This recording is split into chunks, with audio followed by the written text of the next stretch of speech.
আসসালামু আলাইকুম রহমতুল্লাহি ওয়া বারাকাতুহু। সমস্ত প্রশংসা আল্লাহ সুবহানাহু ওয়া তাআলার এবং অগণিত দরুদ রাসূল সাল্লাল্লাহু আলাইহি ওয়াসাল্লামের উপর। আমরা ধারাবাহিক সিরাত পাঠ করছিলাম। সো আজকে আমরা সিরাত পাঠ করব না, আজকে হেঁটে অন্য একটা বিষয়ে আলোচনা করব।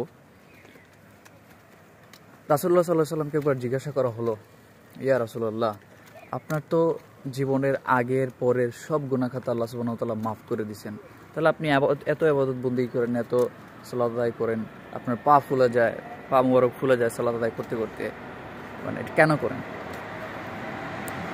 তখন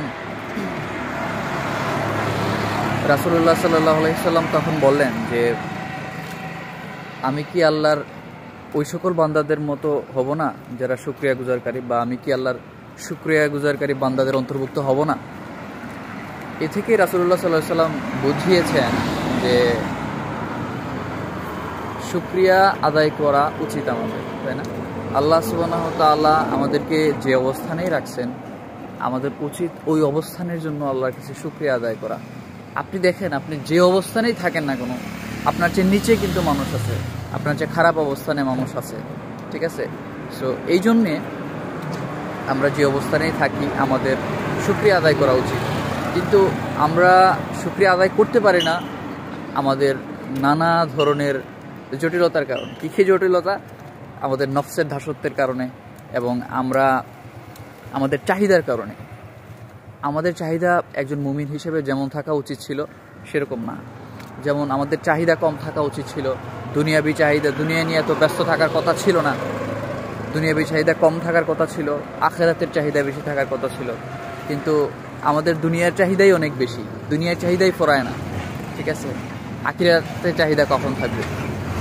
যেমন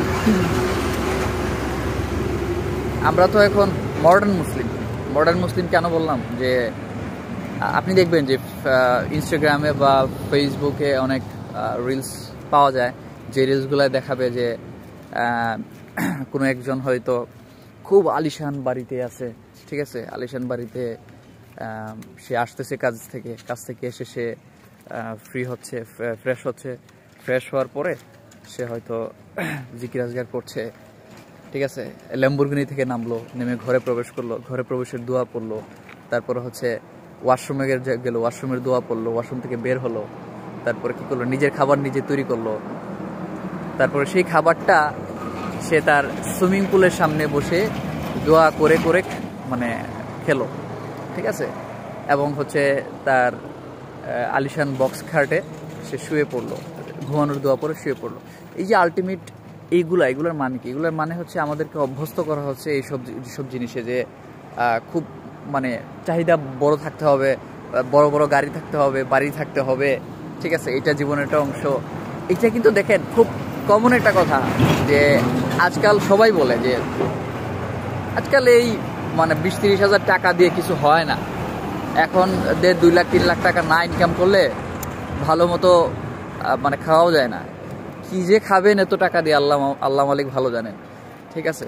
সো এই যে জিনিসগুলো, এইগুলো তো আসলে এমনি আমাদের ভেতরে আসে নাই, এগুলো হচ্ছে দীর্ঘদিনের এইসব দেখার পর কিংবা এইসব কালচারের পর আমাদের ভিতরে গ্রো করেছে, ঠিক আছে? সো এই জন্য আমাদের উচিত চাহিদা কমানো, ঠিক আছে? শুনতে খারাপ লাগতে পারে, বাট আমাদের চাহিদাটা কমিয়ে ফেলা উচিত। আমাদের এই অতিরিক্ত চাহিদার কারণে আমরা নফসের দাসে পরিণত হচ্ছি, এবং আমরা এটা তো বলাই আছে, ঠিক না? সরাসরি তো এটা আল্লাহ বলছেন না, যে আদম সন্তানের কাছে যদি একটি স্বর্ণের কলস ভর্তি উপত্যকা থাকে, তাহলে সে কি প্রত্যাশা করবে? সে প্রত্যাশা করবে তার জন্য 2টি স্বর্ণের কলস ভর্তি উপত্যকা থাকে, ঠিক আছে? এত নয়েজ। তো আদম সন্তানের এই খাই স্বভাব যাবে না। তো এর ভেতরও যারা আল্লাহর প্রতি সন্তুষ্ট থাকবে, আল্লাহর কাছে শুকরিয়া আদায় করবে, আল্লাহ যেটা দিয়েছেন ভালো দিয়েছেন, চাহিদা কম থাকবে, দুনিয়ার এত চাহিদা থাকবে না, আল্লাহর জন্যই করবে সব কাজ, তারাই তো হবে সফল কাম, তাই না?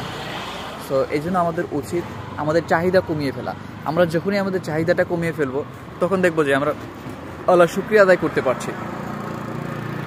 আল্লাহর শুকরিয়া আদায় করার ভাগ্য সবার থাকে না, যে আপনি আল্লাহর শুকরিয়া আদায় করতেছেন, আল্লাহ আপনাকে এই অপরচুনিটি দিচ্ছে, এই সুযোগটাও আল্লাহ সবাই দেন না, সবাই শুকরিয়া আদায় করতে পারে না, ফলশ্রুতিতে সবাই সফলকামও হয় না। আপনি দেখেন যে আপনাকে খুব কমন একটা এক্সাম্পল যে কেউ দেয়, আপনাকে যদি বলা হয় যে আপনি মানে মানে কি বলে 10 কোটি টাকা দিলে আপনার 2টা চোখ দিয়ে দিবেন কিনা, ঠিক আছে, আপনি কিন্তু দিবেন না, মানে কোন সুস্থ মানুষ দিবে না। তাইলে আপনি যে পরবর্তী দিন মানে আজকে ঘুমালেন, কালকে ঘুম থেকে উঠে দেখলেন আপনার চোখ 2টা আছে, ঠিক আছে, চোখ 2টা আছে, ঘুম থেকে উঠে দেখলেন, তাহলে কি আপনার সাথে এমনটা কিছু আছে যেটার দাম 10 কোটি টাকা, মানে ধরলাম আর কি, খুবই তুচ্ছ টাকা দিয়ে তুলনা করলাম। হ্যাঁ, তাহলে 10 কোটি টাকার জিনিস আল্লাহ আপনাকে ফ্রিতে দিয়ে দিছে, আপনার শুকরিয়া আদায় নাই, ঠিক আছে। এইভাবে যদি প্রতিটা অর্গান আপনার হিসাব করেন, কত কত টাকার অর্গান আছে এখানে, হিসাব নাই, কিন্তু টাকা দিয়ে বোঝাচ্ছি মূল্যবান বিষয়, কিন্তু আপনার তো কোনো ইয়ে নাই, বা আমাদের কোনো কর্ণপাত নাই, কোনো শুকরিয়া নাই, ঠিক আছে। সো এই জন্য আমাদের শুকরিয়া আদায় করা উচিত। এবং আমরা তো গাফেল বান্দা, আমরা হয়তো আল্লাহ আমাদেরকে ভালো একটা কিছু না দিলে আমরা চাচ্ছি একটা ভালো জব, হ্যাঁ, আল্লাহর কাছে চাইলাম আল্লাহ আমাকে 2-3 লাখ টাকার জব দিয়ে দাও, আল্লাহ আমাকে দিল 20,000 টাকার জব, ঠিক আছে, তখনই আমরা হয়তো বিরক্ত হয়ে যাই, হায় আল্লাহ তোমার কাছে চাইলাম কি আর দিলা কি, ঠিক আছে। সো এইগুলোও করা যাবে না। ইনশাআল্লাহ তাআলা আমরা ধৈর্য ধারণ করব এবং আমাদের চাহিদাটাকে কম দিব। চাহিদা কমে গেলে দেখা যাবে যে আমাদের ভেতরে যে মনের ক্ষুধা সেটাও কমে যাবে। এই মনের ক্ষুধা থেকে আসলে নফসের দাসত্ব আসে, সব কিছু আস্তে আস্তে বেশি খাই ভাব চলে আসে, এবং দেখা যায় এই যে চাহিদা, মৃত্যুর আগ পর্যন্ত আমাদের চাহিদা মিটে না। এই জন্য আমাদের চাহিদাকে আমরা সীমিত রাখবো, আল্লাহর উপর ভরসা রাখবো, আল্লাহর শুকরিয়া আদায় করবো যে আল্লাহ যা দিয়েছেন ভালো দিয়েছেন, আমাকে আপনারা ভালো রাখেন, ঠিক আছে, আমাকে ভালো রাখেন, দিনের উপর অটুট রাখেন, এটাই আমার চাহিদা, ঠিক আছে। আপনি দেখেন যে সাহাবীরা আগে কি করতো, তাদের কাছে যদি একটু ধন সম্পদ চলে আসতো, একটু ধনী হয়ে যেত, তার টেনশনে পড়ে যেত, হে আল্লাহ তুমি কি আমাকে দুনিয়াতে সব দিয়ে দিচ্ছ নাকি, ঠিক আছে, আমি তো দুনিয়াতে সব কিছু চাই না, আমি তো পরকালের জন্য চাই। অথচ আমরা পরকাল হারিয়ে হলেও দুনিয়াই চাই, দুনিয়া এই তুচ্ছ দুনিয়াই চাই।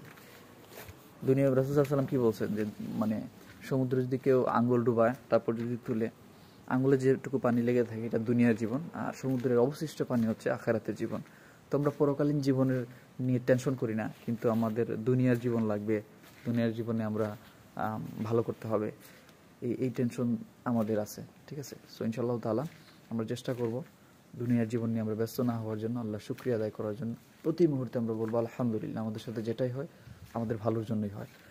আল্লাহ সুবহানাহু ওয়া তাআলা তো আমাদের ভালোটা ভালো বুঝেন, তাই না? সেজন্য আমরা আল্লাহর শুকরিয়া আদায় করব সব পরিস্থিতিতে, আর আমাদের চাহিদা কমাই দিব ইনশাআল্লাহ। সবাই ভালো থাকুন, সুস্থ থাকুন, আমার জন্য দোয়া করবেন, আল্লাহ যেন আমার মতো পাপী বান্দাকে কবুল করেন। আপনাদের জন্য দোয়া রইল, যারা মারা গেছেন আল্লাহ তাদেরকে কবুল করুক, তাদের কবর আযাব মাফ করুক, জান্নাতুল ফেরদৌস দান করুক। আসসালামু আলাইকুম ওয়া রাহমাতুল্লাহি ওয়া বারাকাতুহু।